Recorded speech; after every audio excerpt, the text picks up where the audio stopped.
Al was a worthless loser who lived a simple life as a farmer. However, everything changes when he awakens a cheat skill that maxes out his stats, so he leaves the farm to crack powerful demons by day and a different kind of hoe at night. It all begins one morning when Al is cheerfully harvesting some crops in his garden, and the system informs him that his farming skills have reached level 10. Suddenly, the pop-up screen gives Al the option of integrating his farming skills, so he decides to test it out, but this makes him evolve into a new title, which has an unbelievable level of attack power. However, Al is more concerned by the fact that he has goods to deliver to the market, so he rushes over to do that. On his way, Al sees a dragon sliming out a group of adventurers, so he decides to help them escape by stealing the dragon's attention. However, when he tosses his carrot at the dragon, it straight up nukes the oversized lizard out of the sky, leaving him and the adventurers stunned. Al wonders if his carrot was made by Oppenheimer, but he remembers that his attack skill went up, so he doesn't think much of it and continues his journey. Shortly afterwards, he arrives at the royal capital, where he sees a hooded man trying to kidnap a girl, so he swiftly jumps in and snatches her from his arms. However, the bandit gets enraged and tries to lobotomize him with his blade, but Al sidesteps and slams him down with John Cena's finishing move.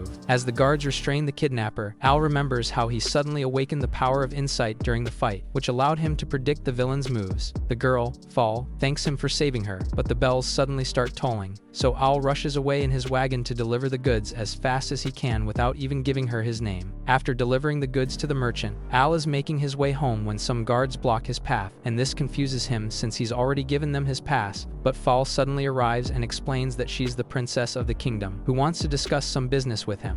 Al is surprised that such a high-ranking baddie wants to talk to a chopped loser like himself, but she asks him to work for the royal household, which shocks him even more. He declines the offer and tries to run away because all he wants is to spend the rest of his life as a farmer, but Fall promises to give him an extremely large farm in exchange for his service. Damn good deal. When he asks why she's picking him, she explains that the guy he just packed up so easily has an average status of 500, but he doesn't know what average status is, so she explains that it's a power grading system in which the legendary hero has the highest score at 1000. Fall then asks to check his score, but bro doesn't want to show her that he's low-key at 65,000. Just then, the adventurers from earlier arrive and tell the princess about the incident with the dragon, and just when she starts to suspect Al, they see that he's already dashing away on his wooden Ferrari. Despite this, Fall decides that she won't give up on Al. Shortly after, Fall returns to the palace, where an officer named Cecil informs her and the king that one of the demon commanders, named Romeo, has sent a bunch of monsters to their kingdom to get revenge for the demon king's defeat. Cecil suggests that they run away from the capital to save themselves, but the king refuses, so all the knights in the room beg him to agree while assuring him that they'd protect the kingdom in his absence.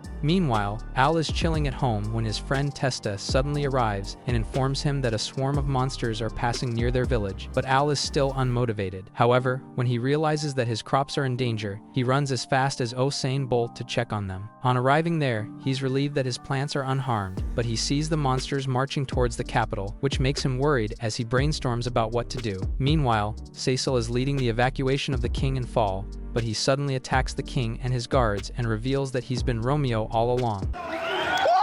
He then explains his grand plan, which is to impersonate the king and put the kingdom under the control of the demons. Afterwards, he launches a dark Rasengan at Fall and the king to destroy them, but they block with a stack of holy shields, so he unleashes a terrifying dark dragon, which annihilates their shields. To finish them, he fires a powerful dark blast, but Al jumps in and counters the spell using a powerful farming skill, which destroys the ground beneath, leaving Fall shocked. Romeo is surprised that a mere farmer could block his powerful attack, so he tries to slash him with his sword, but Al catches the sword with his bare hands and launches Romeo right into the wall. This makes Romeo realize that Al is the one who defeated the dragon he sent earlier, so he transforms into his ultimate form, which looks like a deformed version of the attack titan, and Fall asks Al to run, because Romeo's stats in this form are extremely high. However, Al pulls a Saitama by taking him out with a single punch. Al then shifts his attention to the other demons, but sees that they're already running away in fear. The next day, the king thanks Al for saving his people, and asks Al to serve the kingdom, promising to give him the highest ranks of knighthood, but Al declines because he only wants to live as a farmer. Despite this, Fall decides to give him the large farm she promised earlier as a reward for his efforts, and asks him to register with the guild so that he can join the fight against the monsters that have been appearing in the capital recently. Hearing this, Al finally agrees, and they shake hands. However, when Al sees the large farm Fall gave him, he freaks out because it's basically just a wasteland. Oh my God, The next day, Fall gives Al a tour of the royal capital's market,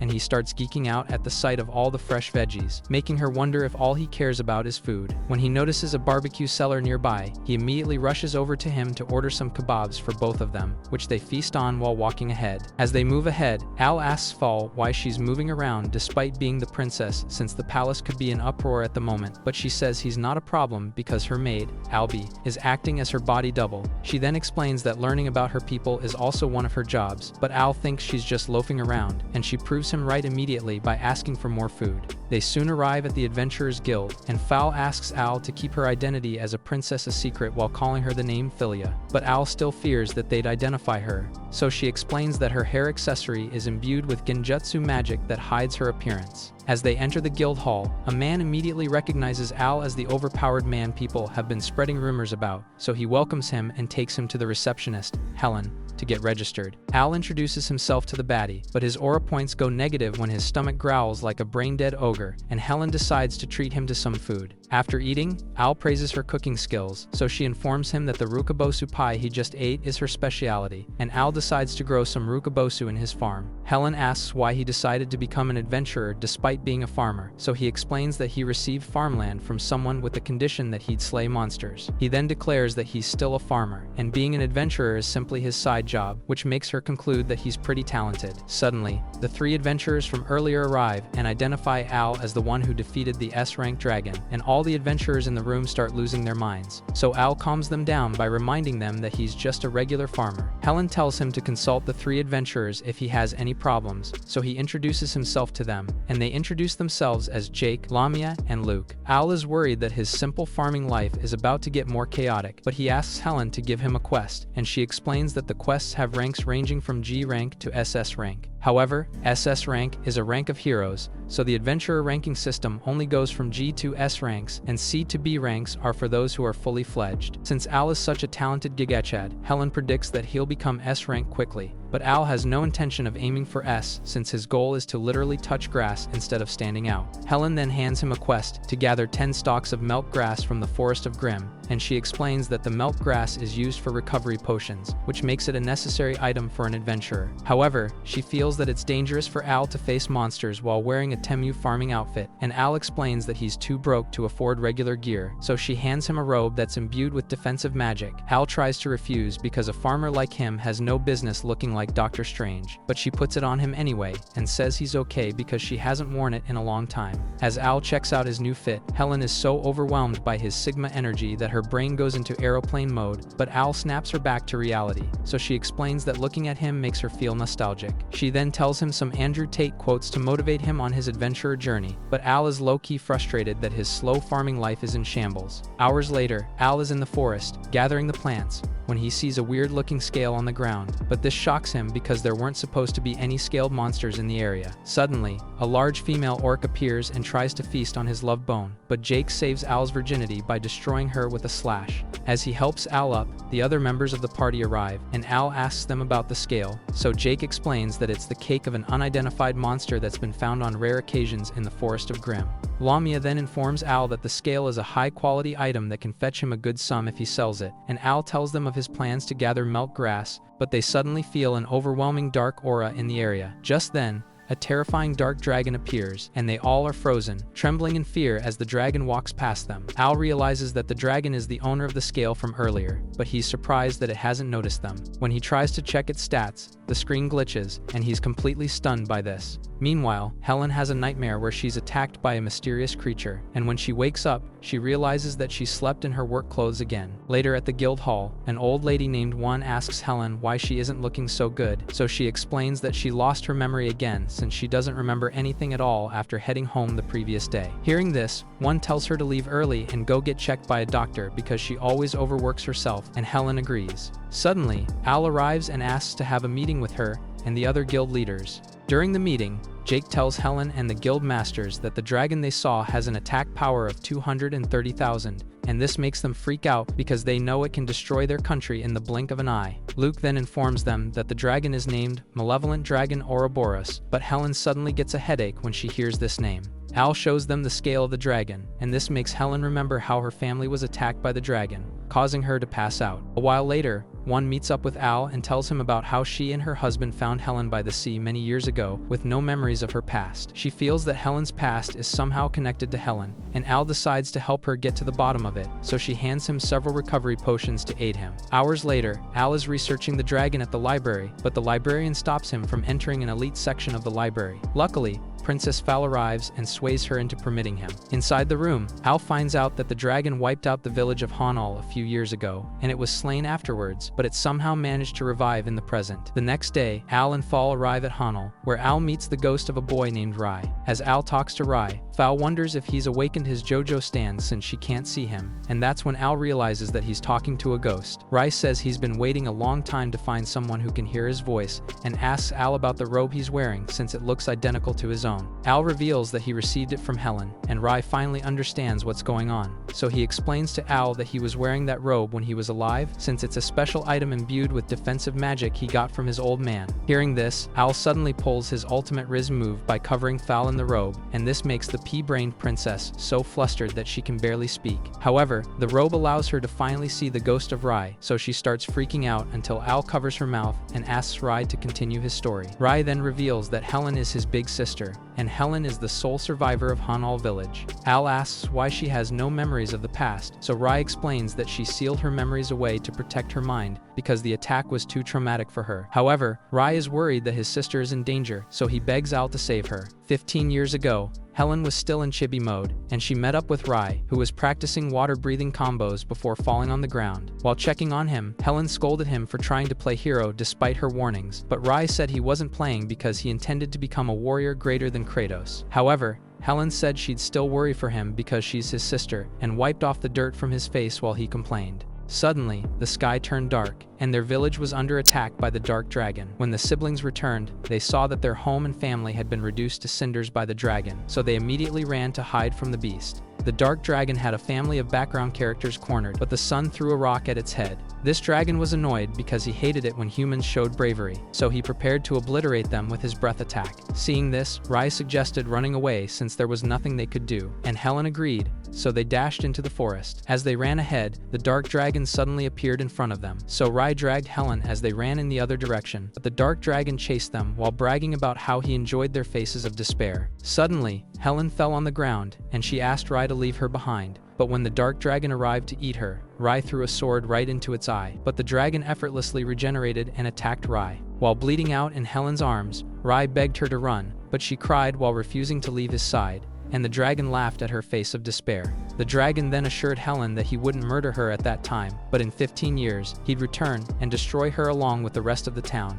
Hearing this, Rai declared that he wouldn't give up even after he died, and he'd protect his big sister from the dark dragon. So the dragon allowed his soul to remain in the land so that he'd watch the destruction firsthand like a Netflix movie. After the dragon left, Rai finally drew his last breath, and Helen cried out in agony. Back in the present, Rai tells this story to Al and Fal and explains to them that the black dragon usually leaves a survivor after attacking a village and finds them after years of sleeping to finish the job. Rai also explains that Ouroboros's consciousness flowed into him after he was eaten, and that's how he found out that the dragon eats the negative energy of its prey to increase its power. He says he wants them to stop the dragon because it's currently going after Helen and the people at the capital, and Al feels that he stands no chance, but Rai explains that they can weaken the dragon by hitting it with the opposite power of despair, and gives them some words to pass on to his sister. Afterwards, Al runs faster than Sonic the Hedgehog through the forest while carrying Fal, and she worries that he's going too fast, so he explains that they have to be fast because the current day is the 15th anniversary of the day Ouroboros attacked. When they arrive at the gate, Al is relieved that the dragon hasn't appeared yet, and Fal asks him to take care of Helen while she supervises the soldiers and starts evacuating people from the capital. At Helen's home, one goes to check on her in her room, but finds that she's mysteriously disappeared.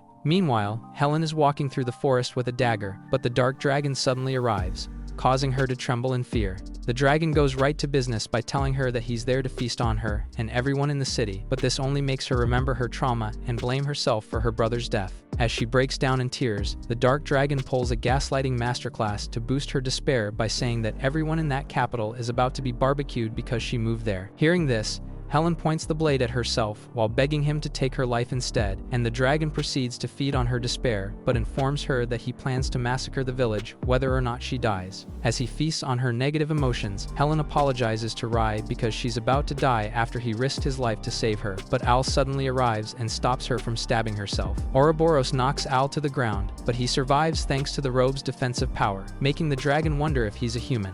Al then charges forward and delivers a brutal punch to the dragon while proclaiming that he's a farmer. To complete his all-might gimmick, Al smiles while telling Helen that he's there to save her, but the black dragon gets back up and challenges him to a death match, so he tells Helen to get to safety. When the dragon attacks, Al dodges and delivers another punch, but the dragon tanks it easily and knocks him to the ground before sending him flying with a flame attack. Al gets back on his feet, and as the dragon continues to attack, Helen begs him to stop because she doesn't want anyone else to get hurt because of her. However, Al grabs her hand while running forward with her and tells her the endearing words which Rai sent him to tell her, which makes her burst into tears. He then tells her not to give up since it's Ouroboros' weak spot, and she starts to feel hopeful again, which makes the dragon's stats start dropping. Out of desperation, the dragon charges in for an attack, but Al delivers a powerful uppercut, which takes out the dragon. Suddenly, Helen stabs Al in the gut, and he sees a psychotic smile on her face, which shocks him. After she pulls her dagger away, Al tries to revive himself with a recovery potion, but he accidentally drops the bottle due to the pain. Seeing this, Helen launches several more blade attacks, but Al dodges,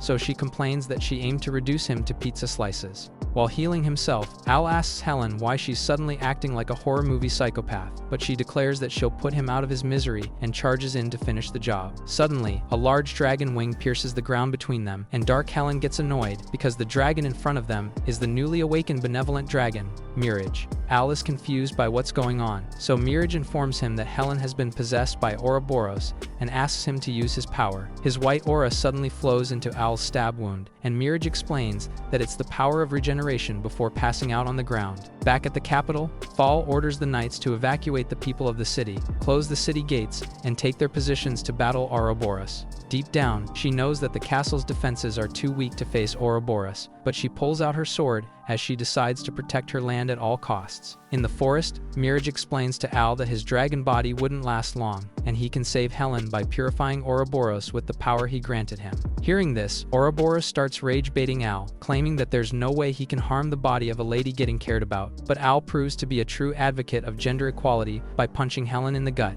This confuses Ouroboros, so Al explains that Helen was appealing to him through her eyes, and he tries to help Helen up, but the black dragon suddenly reappears and tries to take over his body. However, Ouroboros is shocked when he sees that the only thing in this bumpkin's mind is farming, and he realizes that there's no way to attack it. Using Mirage's power, Al successfully repels Ouroboros from his body, and Mirage activates a powerful holy attack which annihilates the dark dragon once and for all, leaving both Al and Helen unconscious. Later that evening, Al wakes up at the guild clinic where Fall and Helen are watching him, and Fall is so happy to see him conscious that she cheerfully hugs him, but she immediately scoots away when she realizes that Helen can see them. When Al asks about Ouroboros, Helen reveals that he's been purified thanks to him and Mirage, but Mirage used up all its power, so it disappeared immediately after the spell. Fall is surprised to hear that the legendary dragon was involved in their fight, so Al explains that the dragon appeared when he was in a tight spot to help him. Al then asks Helen if she's okay after being possessed by the dark dragon, and she confirms that she's fine but reveals that she can now transform her hand into a dragon hand, which makes them freak out. To calm them down, she shows them that she has full control over this new ability and reveals that she intends to use it to save lives rather than hurt people like Ouroboros intended. She then explains that the words which Rai passed on to her have motivated her to live happily because it makes his sacrifice more valuable, and Al agrees. Al then introduces the princess to Helen as Philia, and when Helen asks what their relationship is, Fall says they're besties, so Helen introduces herself as well. Suddenly, Helen's foster parents and the adventurers storm in to check on Helen, and the adventurers start glazing Al for defeating Ouroboros, but one yells at them to be cautious of Al's health. However, Al shows them that he's okay, so they all clap for him and decide to throw a party to celebrate his victory over the black dragon. Shortly afterwards, they all pop bottles of whiskey to celebrate while Al drinks prime juice, and Luke tries to convince Al to drink alcohol, but Lumia bullies him into shutting up. Al starts worrying about his garden at home, and Fall notices this, so she advises him to enjoy himself at least for that day and thanks him for all his hard work. She then tells him that when she was organizing her soldiers to prepare for Ouroboros' attack, she realized that she was no match for it, but when she remembered that he was working hard, it motivated her her to put everything into defending her land. However, their conversation is interrupted when they notice that Helen is putting on a private show for the other adventurers with her powers.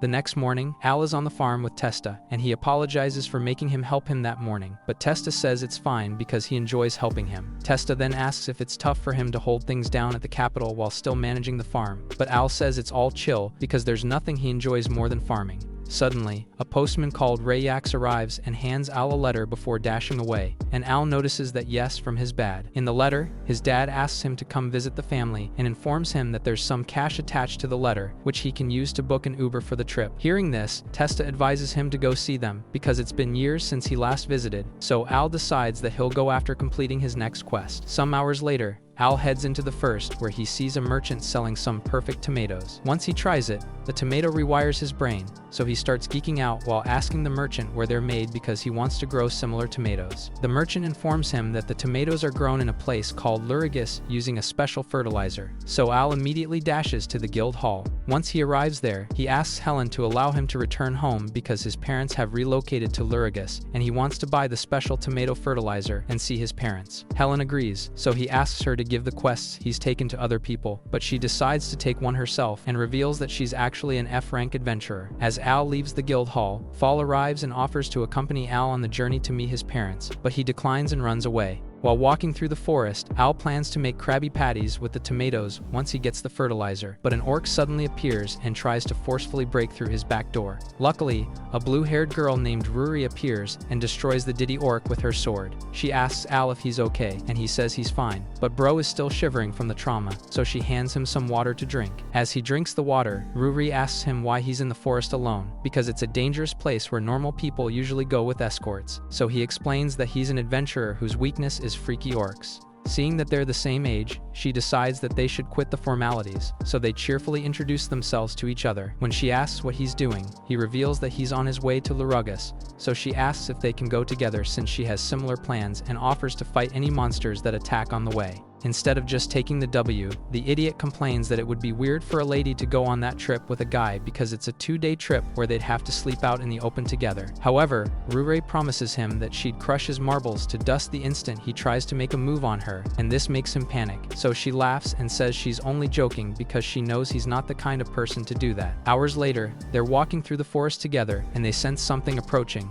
so they take battle stances. However, it's just the honored mailman, Rayax, that arrives with another letter for Al, but Ruri still wants to fight him, thinking he's an enemy, so Al explains to her that he's from the post office. As he hands Al his letter, Al asks why he came to the Forest of Grimm, knowing that it's swarmed with dangerous monsters, but Rayak says it's his job and dashes away. Al is disappointed when he finds out the letter is from his mom and not a return text from Nicki Minaj, and Ruri thinks it's urgent business, but he shows her the hundreds of messages his mom has sent him, asking him to come back. He then explains that he's going to Lurigus to see his parents and procure some fertilizer that can make the tomatoes of his dreams. When he asks Ruri why she's traveling alone, she suddenly goes into a serious tone while telling him that no one cares about her before pulling out some tents from her mini bag. Al asks how a small bag can carry so much large stuff, but Ruri says she doesn't know much about the bag other than the fact that it has an insane storage capacity. When he asks how she got it, she reveals that she inherited it from her ancestor, but before she can reveal the identity of the ancestor, Al's stomach starts growling.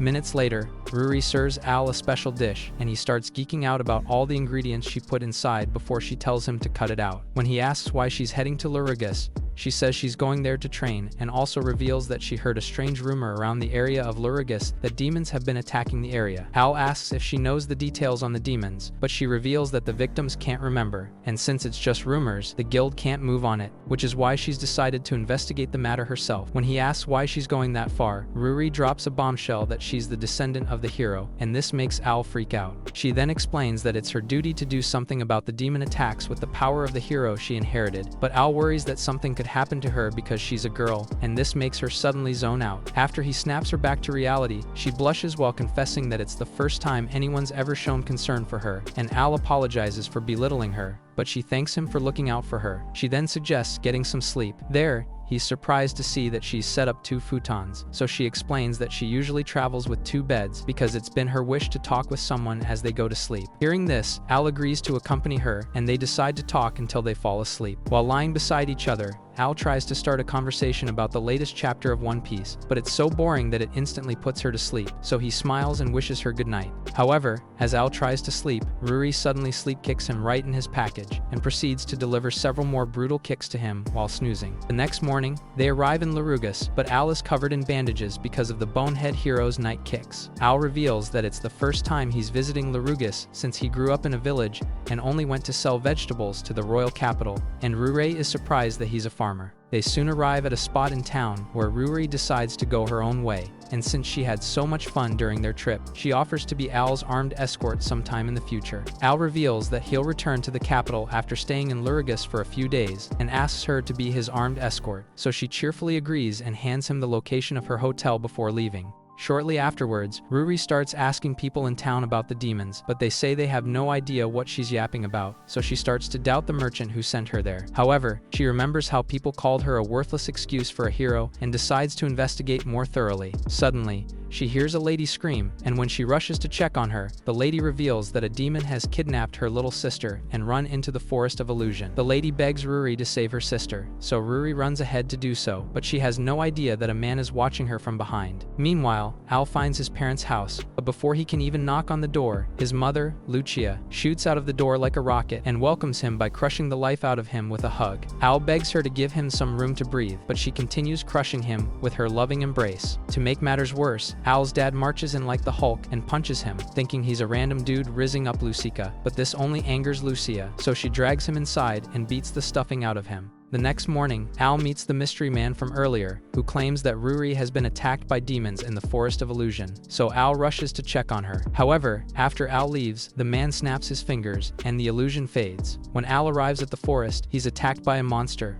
but Ruri saves him. Suddenly, the mystery man appears and tells Ruri that she's a failure of a hero who wouldn't be able to save anyone from his plans. The evil mastermind then introduces himself as Loki while revealing his demonic eyes, and Ruri asks why he involved Al when she's the only one he has business with, so he explains that Al is even more important than her since he defeated the Demon King's first commander, Romeo and Ouroboros, by himself. Hearing this, Al thinks that Loki is working with them, but Loki says he'll never associate himself with those low-level scumbags. Ruri charges at him with a sword slash, but Loki dodges and karate chops her to the ground. Seeing that she's injured, Al rushes to heal her, and Loki regrets not attacking him first since he can use recovery magic. While on the ground, Ruri apologizes to Al for dragging him into her mess, but he says it's no problem, so she warns him to be careful. Al returns to his feet and assures her that he'll be fine because he's a first-rate farmer, but when he launches a punch at Loki, the demon catches him and throws him towards a tree. However, Al launches himself from the tree for another attack, but Loki dodges and delivers a brutal punch, which sends Al deep into the ground. But Al jumps out of the hole and manages to land a blow on Loki. However, Loki isn't fazed, and he hits Al with a black flash, which sends him flying through several trees. As Al struggles to get back to his feet, Loki heals his injuries and explains to Al that he's much more powerful than the pawns he defeated. Al heals himself as well, and Loki compliments him for being able to land a hit on him, but claims he's disappointed that the legendary hero ended up being a potential fraud like Megumi. Al then asks Loki why he's targeting him, and even though Loki knows he's just stalling for time, he explains that he's targeting them because they could potentially interfere with his plans. He then reveals that Helen is also one of his targets because she gained the power of the malevolent dragon, and informs Al that, as the hero, he has the power of the god, while the demon kind has the power of the evil god. Hearing this, Ruri argues that the power of the evil god has been weakened since the demon lord was defeated, but Loki says it's the same for them, since they haven't been able to release a trace of the good god's power. Loki then summons two horrifying Elden Ring monsters to attack them, but Al dodges, and when he notices that Ruri is about to get eaten, he saves her from the demon. He then jumps back in to fight one of the demonic worms, but the second one tries to ambush him, so Ruri destroys it with sword slashes and tells Al to run away while she holds the monsters back. However, Al refuses her offer, and as the monsters start to overwhelm her, Al delivers a brutal punch to one of them, which makes it crumble to dust, and explains to Ruri that he can't abandon her because he aims to become the ultimate farmer. As the second worm attacks him, Al delivers a full-powered Detroit smash, which vaporizes it as well, so Loki starts spamming dark blasts at them. However, Al uses his body to shield Ruri, but Loki summons two other monstrous worms, who send Ruri flying before pinning Al to the ground. Seeing this, Loki laughs and reveals that his intention was just to fight Al and not murder him, and since he's been entertained, he has to leave now. As Al struggles to escape, Loki explains that the worms don't let go after sticking to a target, and any attempt to free himself will only result in his skin getting torn out. Loki then creates a powerful dark spell to end Ruri since she isn't useful to him, and Ruri starts feeling depressed because she's failed Al and her parents. In that moment, Ruri remembers the day her parents advised her to walk her own path, and she promised them that she'd become the strongest hero ever. She silently apologizes to her parents because she's failed to become a hero, and Loki tries to finish her off, but he sees that his worm monsters have crumbled to dust. Al explains that he pulled it off using a substance called nigeri, which is what he was planning to use as fertilizer for the tomatoes, and it has a coagulation effect which makes it useful as a pesticide as well. Loki praises him for being the LeBron James of farmers, but claims that he still can't do anything to him with his injured body. Al jumps in to prove him wrong, but he sidesteps, causing Al to fall on his ugly face. However, Al gets back up and declares that he'll defeat Loki to ensure that he never gets his filthy hands on Ruri and Helen, and this makes Ruri remember how everyone called her a pathetic excuse for a hero. Seeing that Al has still not given up on defeating Loki despite his severe injuries, she realizes that what she lacked wasn't power all along but rather the willpower of a hero, so she gets back up. She then delivers a severe backshot to Loki and explains that she figured out that it's wrong to give up just because she can't win. After pulling her sword away, she claims that she'll never give up and then goes full Super Saiyan. Loki is shocked that she's using the power of the good god, but that doesn't stop her from delivering a powerful holy slash right into his torso. Before Loki can make a comeback, Ruri unleashes her Bankai, which slashes Loki in two and disintegrates him. Seeing this, Al tries to glaze her, but he falls from exhaustion, so Ruri lets him sleep on her lap and confesses to an unconscious Al that she has a crush on him. Later that evening, Al wakes up, and Ruri explains that she couldn't carry him back because she didn't know her way back. As they walk through the forest, they hear a strange voice, and Ruri starts panicking because she thinks that a ghost is nearby. However, when the voice gets closer, Al realizes that it's his mom, and he knows she'll murder Ruri with her gorilla strength if she catches them, so he carries her and runs away from the forest. Soon after, they arrive at the spot where Ruri's hotel was meant to be, but don't see anything,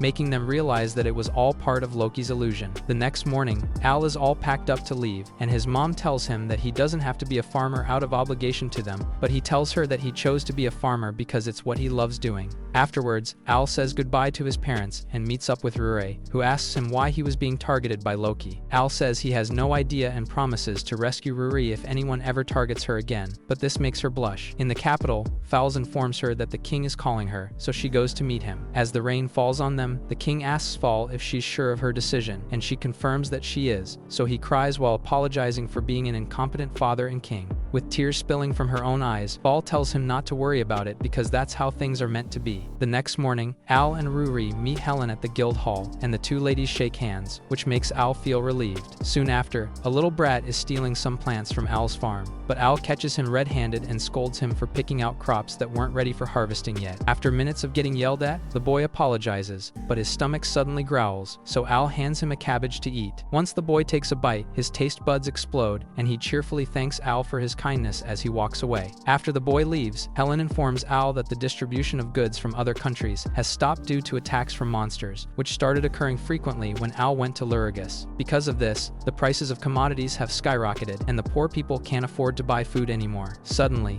the city bells start ringing, and Al and the girls realize that there's a monster attack, so they rush to stop it. When Al arrives at the capital, he sees the adventurers fighting for their lives against monsters, but even more monsters start arriving. However, Helen manifests a pair of wings in her dragon form and tells them to leave that area for her while they all protect the rear. She then destroys a dragon with a final flash while her fan club watches in admiration. Meanwhile, Farm Boy stacks up 3 large monsters with his rake and launches them into the sky, and Ruri is amazed by this. The adventurers fight as hard as they can, but Al and Ruri eventually get surrounded, which makes them realize that the monsters are never ending. Suddenly, an army of knights arrives, and their commander threatens to burn the monsters to ashes using his sacred sword, Leviathan. So the monsters start retreating, which shocks the adventurers. Seeing this, the soldiers start celebrating, but Al is surprised that there's a sword with the power to repel monsters. Later that night, Al is polishing his rake, but Fall suddenly arrives and says she's there to say goodbye. When he asks what she means, she explains that an official decision has been made for her to leave the nation of Magus, and she'll never come back. Suddenly, her maid arrives to inform her that it's time to leave, so she says goodbye to Al while walking away.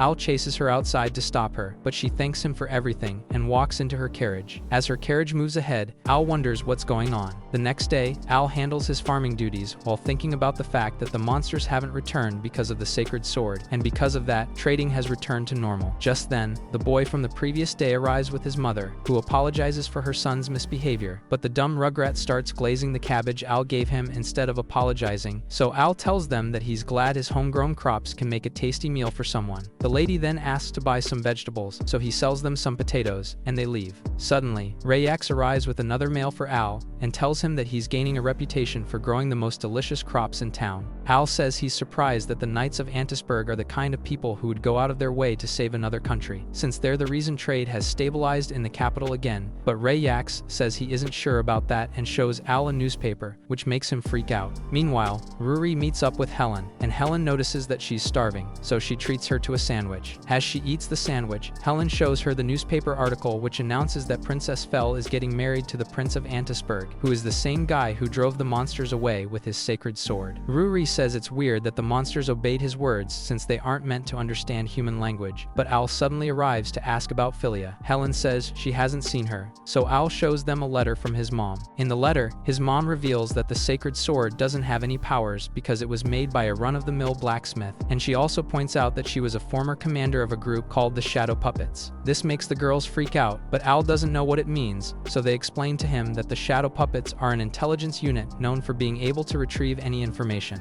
She also spills that all the invading demons are being summoned by a single demon, and this makes them realize that Antisburg not only used the demon to attack Magus, but also requested the hand of the princess for further protection. Al then declares that they need to save Fall, and the girls agree to help, but Helen points out that it would be difficult to get into Antisburg since it's more heavily guarded than Wakanda. However, Al says Rayax will help them out as their guide. Meanwhile, Prince Netulus of Antisburg successfully baits some other dumb rules into giving him large portions of their lands, so he orders his demon, Gazelle, to go attack more nations. However, Gazelle refuses because he doesn't want the demons to be sacrificed anymore, but Netulus smacks him to the ground and reminds him that he has his girlfriend hostage, so Gazelle finally agrees to help. Suddenly, Fall arrives and asks him why he's raising his hand against a servant, but he claims that it's necessary to discipline his minions. Just then, a knight drives and informs him that the carriage for their ceremony has been delayed, so Netulus orders him to get any other carriage to use in its stead, since many high-ranking nobles are coming for the ceremony. The next morning, Rayax makes preparations for them to infiltrate Antisburg and tells the gang to head there in the carriage, while he goes to bring some monsters to prove that the sword is fake. When Helen asks how he'll get the monsters, he explains that he's a demon working for the Shadow Puppets and informs them that Netulus is keeping the girlfriend of Gazelle hostage, so Al promises to save them.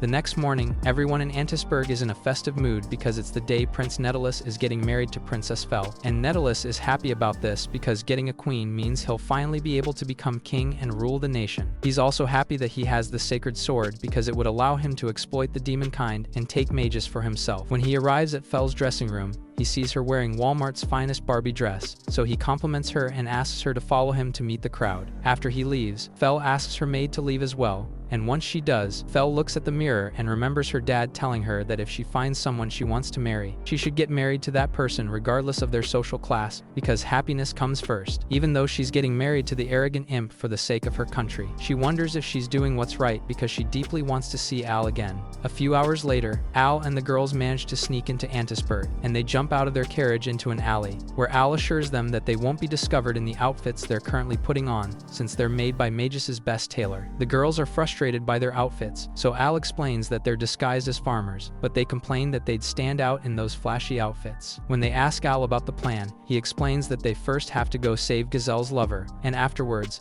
they'll take her to the church. Afterwards, they'll have Gazelle confess that the power of the sword is fake. The girls worry that the plan is too simple, but Al assures them that they won't be caught because he's a legit farmer. However, immediately they step out of the alley. A guard stops them and asks them what they're doing. Al lies that he's heading to the palace to deliver some vegetables, but the guard realizes he's capping, and he and his entire squad chase them down. While running away, Helen transforms her arms into dragon form and asks him to rescue the hostage while they deal with the guards. She then launches him into the building, where he crashes into a wall, and he finds Gazelle's girlfriend, Maria, in the room. Suddenly, the guards arrive at the room, so Al picks out some vegetables from his pack and uses them to take out the guards by stuffing them in their mouths. Al then explains to Maria that Gazelle is being exploited by the country and promises her that he'll expose the country's evil deeds, so she agrees to follow him. So Al carries her and runs out of the building at lightning speed. Outside, they meet up with Helen and Ruri, who are still being chased by the other battalion of guards, and together they run in a different direction. Eventually, they arrive at the church, and they realize that they have to make it there fast to stop the ceremony. So Ruri and Helen ask Al to save Fal while they handle the guards. Inside the church, the king asks Fal if she's sure about going through with the wedding because he can still call it off. But she tells him that it's fine because it's something she decided herself for the future of Magus, so he apologizes and walks her down the aisle. When the priest asks Fal the question, she says I do, so he tells them to seal the deal with a kiss. The royal Gunnar positions Fal's face and promises her that he'll destroy her cookie in 20 different positions that night. As he moves in for the kiss, Fal closes her eyes and prays for Al to save her from the stinky lips of the despicable prince. Her wish is immediately granted as the door suddenly crashes on the prince, and she stares in shock when she sees that her glorious prince, Al, has arrived.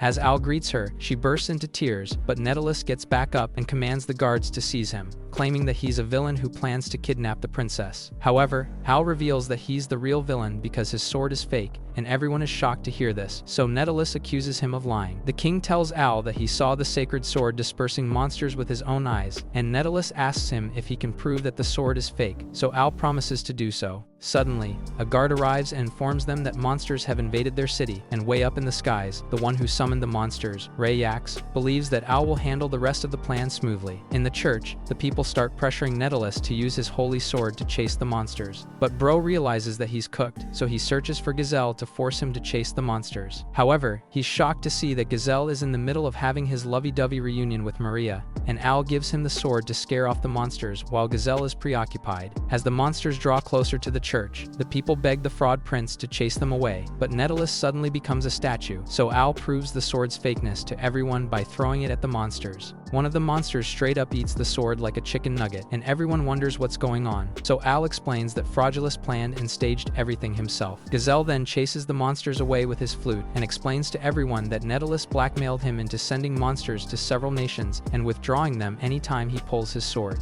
The king asks Netellus to explain himself, but Netellus reveals that he's already sent a large swarm of monsters to Magus by gathering some carcasses around the nation. However, Helen and Ruri make a dramatic entrance by announcing that Magus won't fall. Al is surprised, so they explain that they trained the adventurers and knights to prepare for any monster attacks in their absence. Hearing this, the king turns into a tap, spilling tears of joy, and Al tells Fal that she no longer has to sacrifice herself. Suddenly, the knights arrive, and Netellus asks them to destroy Al's squad, but instead, they attack him, and the girls explain that they updated the soldiers on all his evil plans. Out of desperation, Netellus tries to stab the king, but Al stops his blade with a vegetable and knocks him out with a brutal punch. As the guards escort Netellus away, Fal hugs Al and declares that she loves him, but this makes the other girls crash out. Soon after, Netellus is sent to Arkham Asylum for his crimes, while Princess Fal gives the guild a load of cash for their efforts. Many years ago, Al's dad, Gilles, finished harvesting potatoes, and he told Al that it was time to take a break. But when he looked over at him, he saw that the farm boy had already harvested a village's worth of potatoes, which shocked him.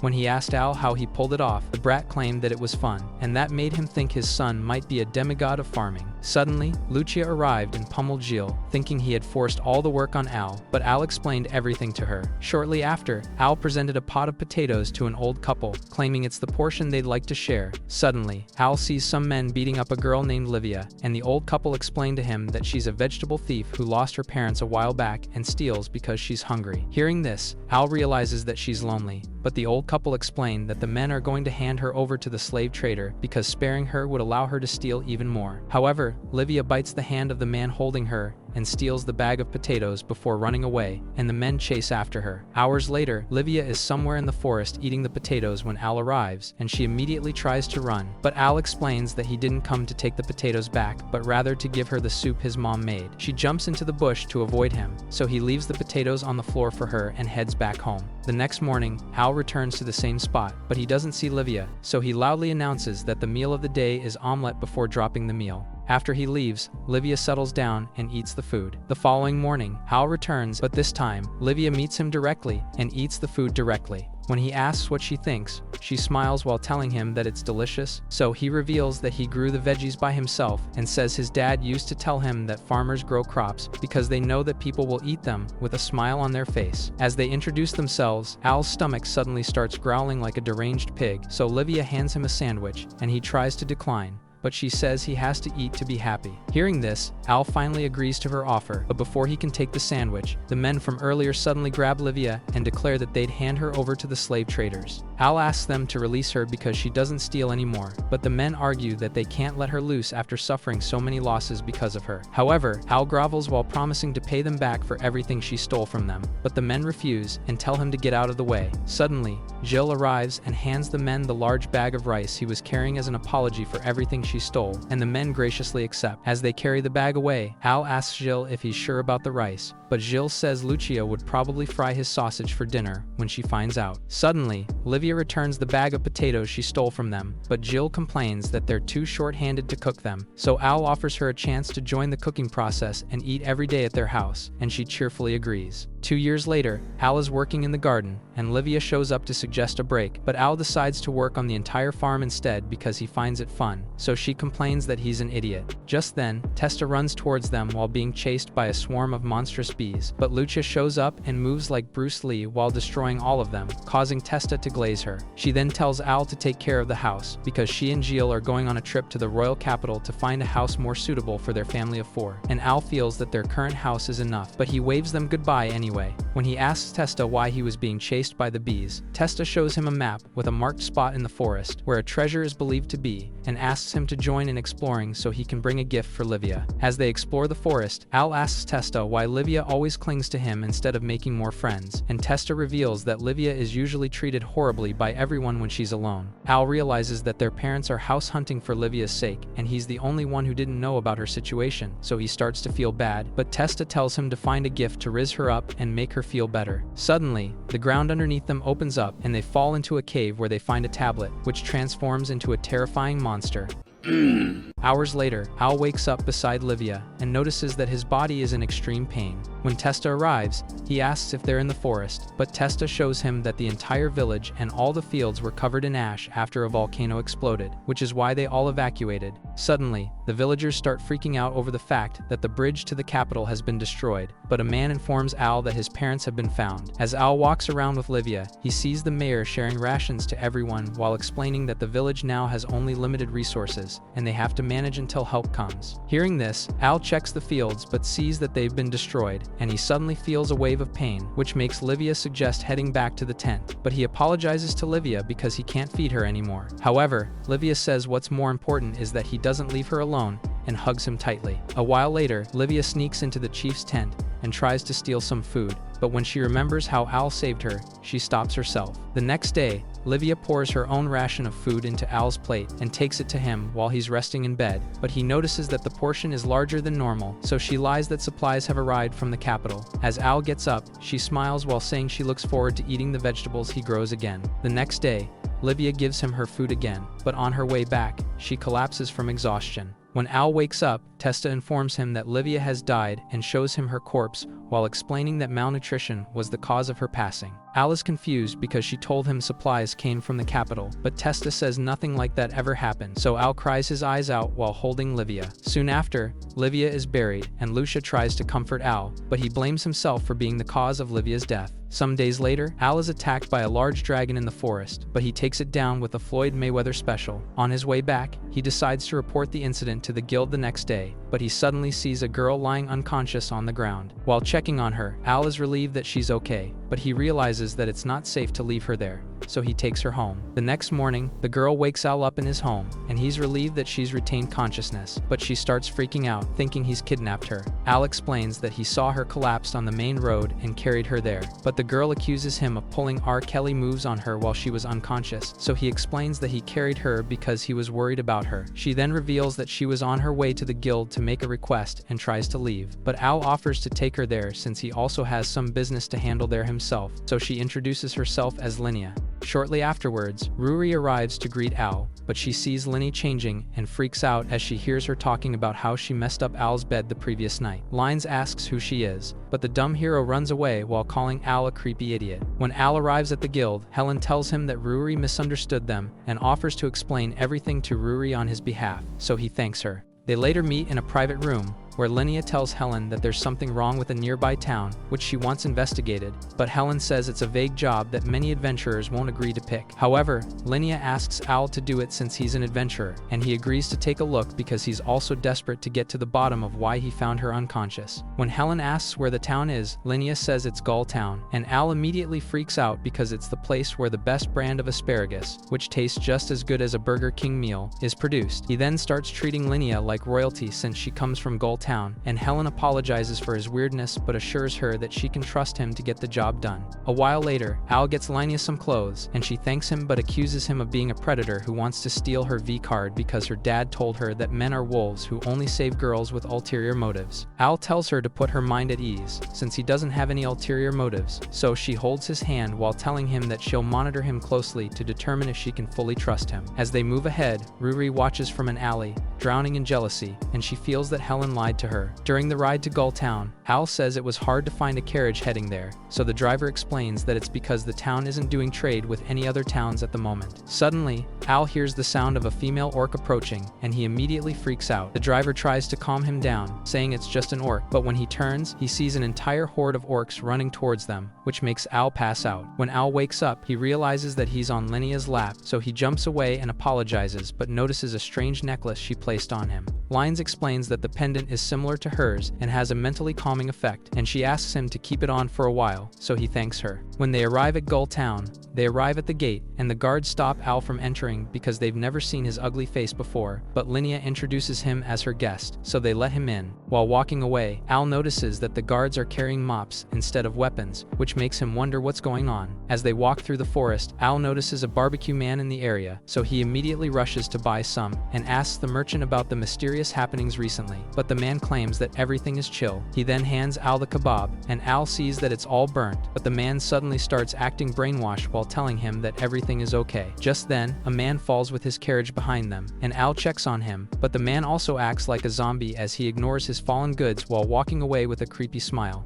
A while later, Linnea explains to Al that her town has been that way for a while, and suggests heading back to her place to rest up. Once they arrive, Linnea shows Al a special pendant which contains divine protection of the good god, and has a powerful effect of warding against evil, which is what prevented them from ending up like the other people in town. The next morning, Al and Linnea are exploring the market when the Lord of Gull Town arrives and introduces himself as Lemuru. Al is immediately interested in him since he heard Lemuru is the Mark Zuckerberg of asparagus, so he agrees to follow him to his mansion to talk about their similar necklaces. Shortly after, Al and Linnea meet by the fountain, and she claims that it's weird that he's chosen to be the lord of the town despite all the weirdness, but Al decides to ask her about it during their meeting. That evening, Al and Linnea meet with Lemuru in his mansion, and Al asks why their town looks like Looney Tunes, but Lemuru suddenly makes his guards point their weapons at him. When Al asks what's happening, Lemuru says he wants to ask Al a question, but Al knocks down all the guards in seconds. However, when he charges at Lemuru, Linnea stops in,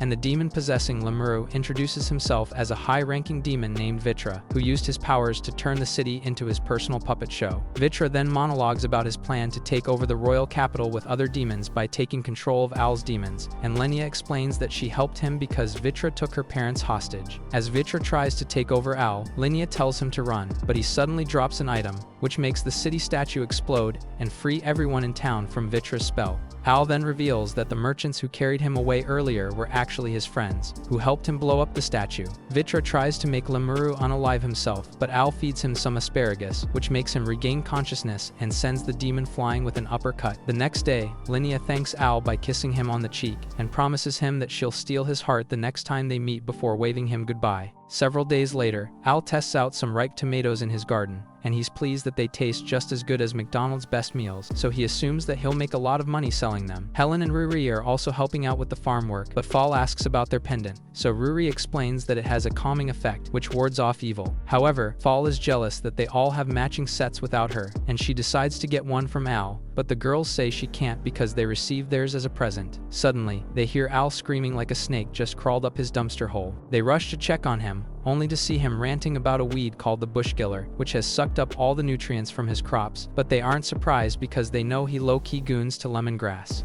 Later that morning, Al and the girls set up shop in the market, and an old lady comes to buy their goods, so Al gives her some veggies as a bonus. Jake then arrives and asks Al to hand him some veggies to use in cooking. Al hands him a cabbage, so he thanks Al and invites him to join his party in drinking later that day, but Al says he can't join them because he has urgent business to attend to. After he leaves, the king suddenly arrives in a hooded disguise, and Fall hides so that he won't see her. When Al asks about his disguise, the king explains that he just wants to be a normal customer who's come to buy veggies, so Al asks what he wants. The king says he wants daipon reddish, and Al hands him the two that are left, but he asks Al when he's coming to join the royal household, since they already have a wife for him, so Al explains that he isn't interested in those things. The king knows his sweet spot very well, so he promises to give Al a new farm and tools, and the idiot immediately folds. However, Ruri holds Al in place, and Fall throws a potato at his empty skull, which knocks him right out. Al wakes up in the dream world, where he sees a goddess-like being who promises to meet him soon. As Al tries to reach her, he wakes up and notices that he's grabbing the king instead, so he immediately jumps away. Even though he's confused by what he just experienced, Al promises the king that they'll resume the discussion later, so the king leaves with his veggies. Hours later, Al's veggies have completely sold out, so he thanks the girls for their help, and Fall says he can count on her whenever he needs help. Ruri says the same thing, so he informs them that he plans to use the money they earned to buy a herbicide that can destroy the bushkiller back home. Suddenly, Al starts acting like a crazy cartoon villain again, so both girls make up excuses to leave him. As Rayax finishes up his deliveries for the day, he sees Al and asks why he's suddenly acting like a B-Tech Lex Luthor. So Al explains that he plans to exterminate the bushkillers on his fields, which he considers to be the worst plan of all. Suddenly, they see some men forcefully trying to enslave a girl for a dude with the body shape of Peter Griffin. So Al confronts them by pointing out that the girl doesn't like what they're doing. One of the men tries to attack Al for sticking his nose in their business, but Al dodges and knocks him out with a jug. The second mercenary tries to attack, but Al kicks his leg to make him lose balance and finishes him off with a Liu Kang kick. Seeing this, the oversized noble summons his inner cardio machine by dashing away at light speed, and Al notices that the girl in trouble is a demon. Rayax identifies her as Yuria, and she's shocked that he knows who she is, so he explains that he's the same species of demon, which is why he knows that she's the Demon King's daughter and heir. Rayax assures Yuria that Al doesn't maltreat demons, so Yuria asks him to save the demon race, and he asks her for details. She explains that she was playing with her dolls one day when her demon maid, Volpe, told her that she was in trouble and teleported her away. Because of this, she assumes that something terrible happened to her people and needs Al's help in saving them. Al agrees to help her on the condition that Rayax exterminates the weeds in his field while he's away, and Rayax agrees. Shortly afterwards, Al suddenly becomes the Flash, as he runs swiftly on water while carrying Yuria, and Yuria fears that they could sink. Eventually, they arrive at the demon territory, and Yulia thanks Al for helping her, but her smile reminds him of Livia. Suddenly, Volpe arrives, and Yuria assures Al that he's trustworthy, but he suddenly blasts them with a hollow purple, which Al dodges with Yulia. As Yuria tries to reason with him, Volpe fires several more blasts at them,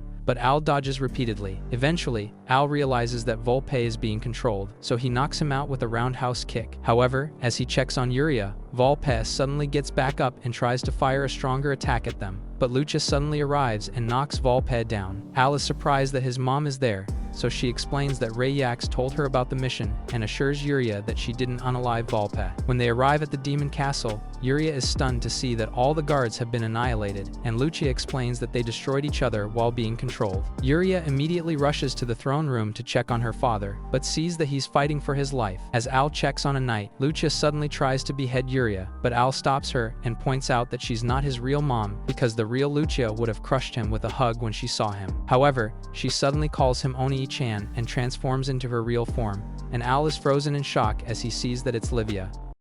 Huh? Livia says she missed Al and shows off her Temu Disney princess outfit, but Al is frozen solid as he wonders how she's alive. When he asks how she was revived, she explains that she's there thanks to the evil god and starts glazing him, claiming he can swallow up all the world's suffering. As a demonstration of the evil god's power, she fires a dark magic slash, which is so powerful that it destroys the entire castle, along with the mountains nearby. Al can't even process what he's just witnessed, but Livia calls him amazing for being able to keep up with the speed of her attack and claims that the power of the evil god inside his body is still sealed away. This confuses Al, so she explains that the skill he gained, which increased his stats rapidly, is actually the evil god's skill, but she points out that he'd have still been overpowered with his original abilities. When Al asks why the evil god chose him, Livia promises to tell him everything if he joins the dark side, and she holds his face while using her mind control to sway him. As Al starts to fold, Yuria snaps it out of it, so Livia starts choking her out while telling her to stay out of her business with her brother. Al tries to save her, but Livia stops him with a magical shockwave and threatens to destroy his loved ones if he doesn't join the dark side. Yuria tells Al to run away and leave her behind, but Livia gets enraged and tries to end her with a karate chop, so Al rushes to save her. Suddenly, Al's necklace starts glowing, and he sees that time has stopped, so he starts to wonder if he's unknowingly activated the world like Dio, but the goddess from his dreams suddenly appears. When he asks who she is, she introduces herself as the good god, who has been obstructed by the evil god for the longest time, but by using the pendant as a catalyst, she's finally been able to link space-time together. She reveals that she's stopped time with her powers, but since it won't last long, she decides to purge the evil god's power inside Al so that she can infuse her own powers into him. She then asks him to stretch out his hand, and once he does, she transfers some of her power to him and explains that he should now be able to block his opponent's moves. While leaving, she turns back time for a few seconds to give Al time to rescue Yuria. Al activates his holy magic to stop Livia, but it only creates a field of bush killers, making Livia conclude that it's a useless skill. However, the vines suddenly tie her up, making her drop Yuria, but she breaks free and charges at Al with her sword. Al creates a wall of bush killers to block the attack, and the vines wrap around Livia once again. Suddenly, Volpe arrives and asks Al to hold her in place before firing a powerful blast at Livia. As Volpe checks on Yuria, she says she's glad to see that he's okay again, but Livia walks out of the dust and reveals that Volpe's attack did 0 damage to her before blasting him into the ground. Before Al can react, she zooms past him and tries to behead Volpe, but Al yells at her to stop. Livia says things are getting boring since there are so many jerks getting in her way, and she decides to leave. As she floats into the air, Al tries to stop her, but she promises to have a one-on-one battle with him during their next meeting before vanishing into her portal. After she leaves, Volpe violently questions Al, asking what his relationship with Livia is, but Yuria intervenes by informing him that Al is the one who protected her. Suddenly,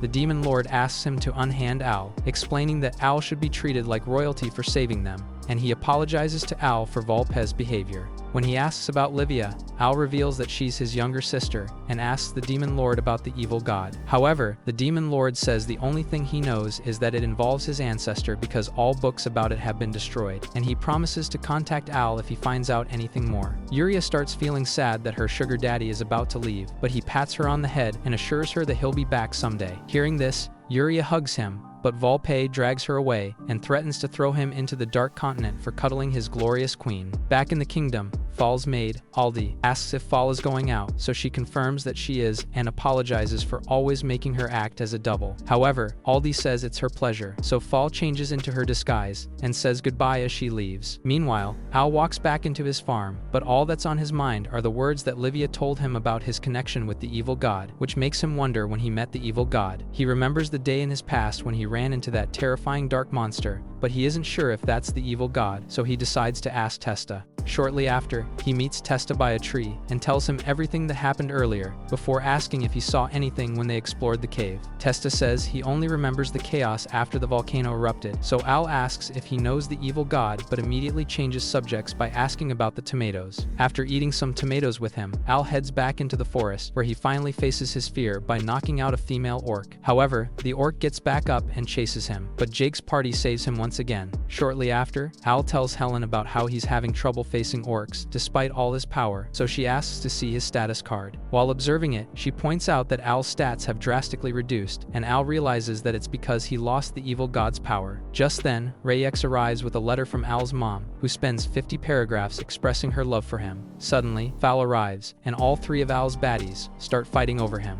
That's it for this video. Leave a like if you enjoyed and watch this video on screen.